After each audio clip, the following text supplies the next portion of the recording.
Hello మిశ్రేశ్వరరావు. బంగారాన్ని శుద్ధి చేసి ఎక్స్పోర్ట్ చేసేటువంటి కంపెనీ రాజేష్ ఎక్స్పోర్ట్స్. ఈ కంపెనీ 4 సంవత్సరాల్లో 15 లక్షల కోట్ల రూపాయలు టర్నోవర్ కలిగినట్టు పత్రాలను సృష్టించింది. దీని మీద ఒక కంప్లైంట్ వస్తే సెబీ పరిశీలించి ఇది పక్కా ఫ్రాడ్ అని చెప్పి తేల్చేసింది. 15 లక్షల కోట్ల రూపాయలకి గత 4 సంవత్సరాల నుంచి షేర్ హోల్డర్స్ను కూడా మోసం చేసింది. రాజేష్ ఎక్స్పోర్ట్స్ అనేది లిస్టెడ్ కంపెనీ. దాని షేర్లను కూడా కొన్నారు. ఆ షేర్లు కొన్నటువంటి వాళ్ళు భారీగా నష్టపోయారు. ఇప్పుడు సెబీ మొత్తం నిగ్గు తేల్చింది ఆ కంపెనీ యొక్క వ్యవహారం. అయితే 2022లో బీఆర్ఎస్ పార్టీ అధికారంలో ఉన్నప్పుడు కేటీఆర్ గారు ఇదే రాజేష్ ఎక్స్పోర్ట్స్ని తెలంగాణకు తీసుకొచ్చి ఇది ఒక అద్భుతమైనటువంటి కంపెనీ, ఇది 24,000 కోట్ల రూపాయలు పెట్టుబడి పెడుతుంది, దీనివల్ల ఉపాధి ఒక 3 నుంచి 5,000 మందికి వస్తుంది, తెలంగాణకి ఇది చరిత్రలో నిలిచిపోయేటువంటి రోజు అని చెప్పి ఆ రోజు ఒప్పందం కుదుర్చుకొని తెలంగాణ సమాజానికి చెప్పారు కేటీఆర్ గారు. మరి ఇదే రాజేష్ ఎక్స్పోర్ట్స్ సెబీ దృష్టిలో ఇప్పుడు ఒక ఫ్రాడ్ కంపెనీ, 15 లక్షల కోట్ల రూపాయలకి ముంచేసినటువంటి కంపెనీ. అనేక మంది షేర్ హోల్డర్స్ నష్టపోయారు.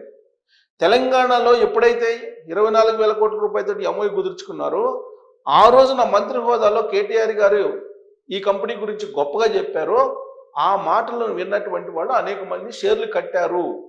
ఆ షేర్లు కట్టినటువంటి వాళ్ళు ఇప్పుడు కేసీఆర్ గారు ప్రభుత్వంలో కేటీఆర్ గారు అప్పట్లో ఈ రాజేష్ ఎక్స్పోర్ట్స్ అనేటువంటి కంపెనీని హైప్ చేశారు.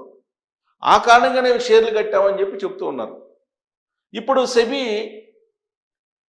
స్టాక్ ఎక్స్చేంజ్ కంపెనీ సెబీ ఈ రాజేష్ ఎక్స్పోర్ట్స్ కంపెనీ ఫ్రాడ్ అని చెప్పి తేల్చేసింది. కానీ ఇప్పుడు ఆ కంపెనీ యజమాని రాజేష్ ఏం చెప్తున్నారంటే సెబీనే తప్పుడు లెక్కలు చెబుతుంది, తాము పంపించినటువంటి లెక్కల్ని ఎగ్జాక్ట్గా ఆలోచించలేక అర్థం చేసుకోలేక తప్పుడు లెక్కల్ని సెబీ చెబుతుందని చెప్పి ఇప్పుడు ఎదురుదాడికి దిగుతున్నాడు రాజేష్. 15 రోజుల్లో మొత్తం క్లారిటీ వస్తుంది, 15 రోజుల వరకు ఆగండి అని చెప్తున్నారు. సెబీకి దాదాపు 300 నుంచి 400 GB పరిమాణం ఉన్నటువంటి కెపాసిటీ ఉన్నటువంటి దాదాపు లక్షల పేజీల ఆడిట్ రిపోర్ట్స్ని మేము పంపించాము, వాటిని పరిశీలిస్తుంది మరోసారి సెబీ, నిజానిజాల్ని తేలుస్తుందని చెప్పి రాజేష్ చెప్తూ ఉన్నాడు. ఇక్కడ యాక్చువల్గా రాజేష్ ఎక్స్పోర్ట్స్ బంగారాన్ని శుద్ధి చేసి ఎగుమతి చేసే కంపెనీ, కానీ ఎక్కడ కూడా మనకి భారతదేశంలో కంపెనీ కనిపించదు. దీని బ్రాంచ్ సింగపూర్లో ఉందని చెప్తారు, అక్కడ కనిపించదు. పని స్విట్జర్లాండ్లో ఉందని చెప్తారు, స్విట్జర్లాండ్లో కూడా రాజేష్ ఎక్స్పోర్ట్స్ కంపెనీ కనిపించదు. అక్కడ ఉండేటువంటి ఒక కంపెనీ తోటి ఈ కంపెనీ టైఅప్ అయిపోయి ఏదో బిజినెస్ చేస్తున్నట్టు క్రియేట్ చేశారు.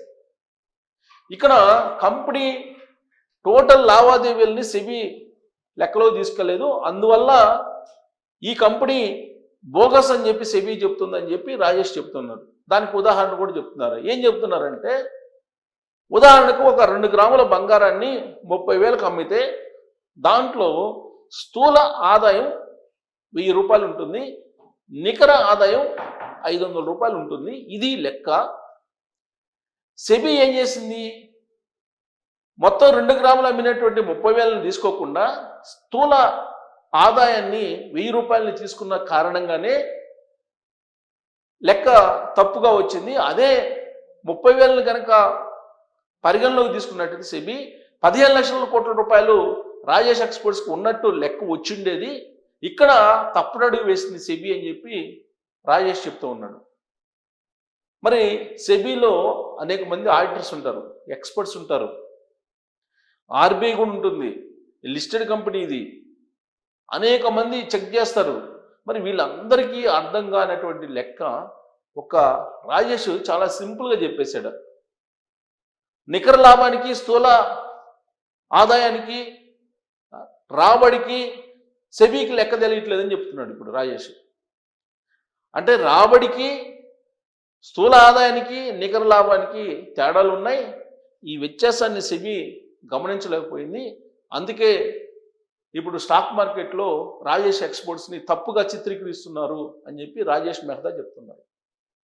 ఇప్పుడు ఈ రాజేష్ మెహతా రాజేష్ ఎక్స్పోర్ట్స్కి ఓనర్. ఆయన 4 ఏళ్లలోనే 15 లక్షల కోట్ల రూపాయల టర్నోవర్ ఉన్నట్టు కంపెనీని బాగా ప్రచురణలోకి తీసుకెళ్లారు, హైప్ చేశారు. సాధారణంగా అనేక కంపెనీలు హైప్ చేస్తూ ఉంటాయి.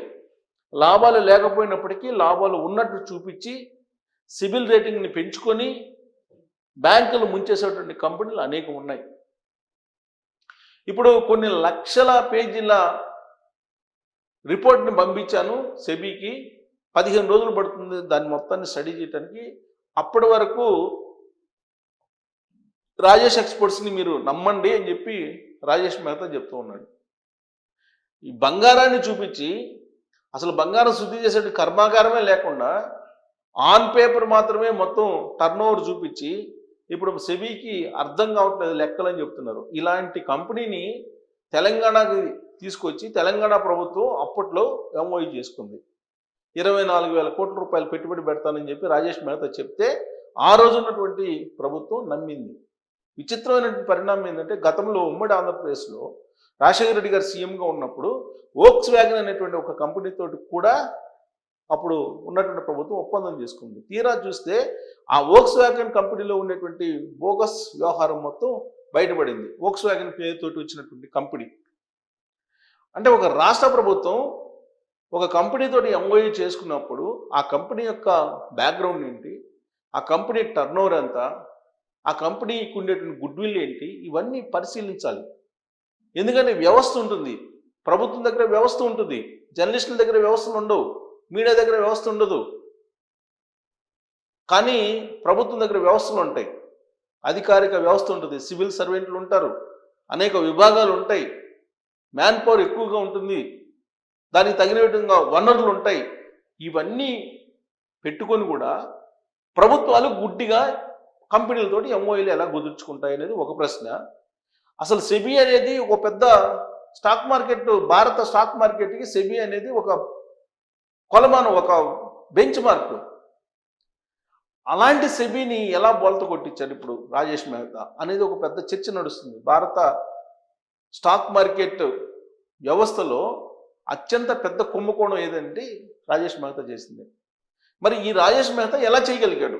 అసలు ఏమీ లేకుండా, కంపెనీ లేకుండా, మ్యానుఫ్యాక్చరింగే లేకుండా 15 లక్షల కోట్ల రూపాయలు 4 ఏళ్లలో టర్నోవర్ ఉందని చెప్పి ఆయన చెప్తే అది నమ్మి షేర్ హోల్డర్స్ షేర్లు కొనేశారు. 90% షేర్ వాల్యూ పడిపోయింది ఇప్పుడు. మరి అనేక మంది నష్టపోయారు.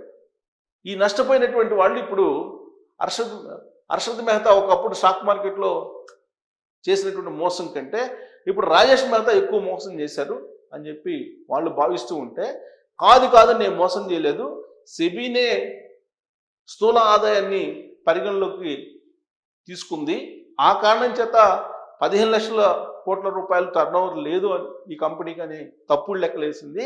ఈ తప్పుడు లెక్కలు నేను మళ్ళీ సరిచేస్తానని చెప్పి చెప్తున్నాను. మరి ఇప్పటికీ కూడా రాజేష్ మెహతాని నమ్మాలా, రాజేష్ ఎక్స్పోర్ట్స్ నమ్మాలా అనే దాని మీద మీరు కామెంట్ చేయొచ్చు. Thank you.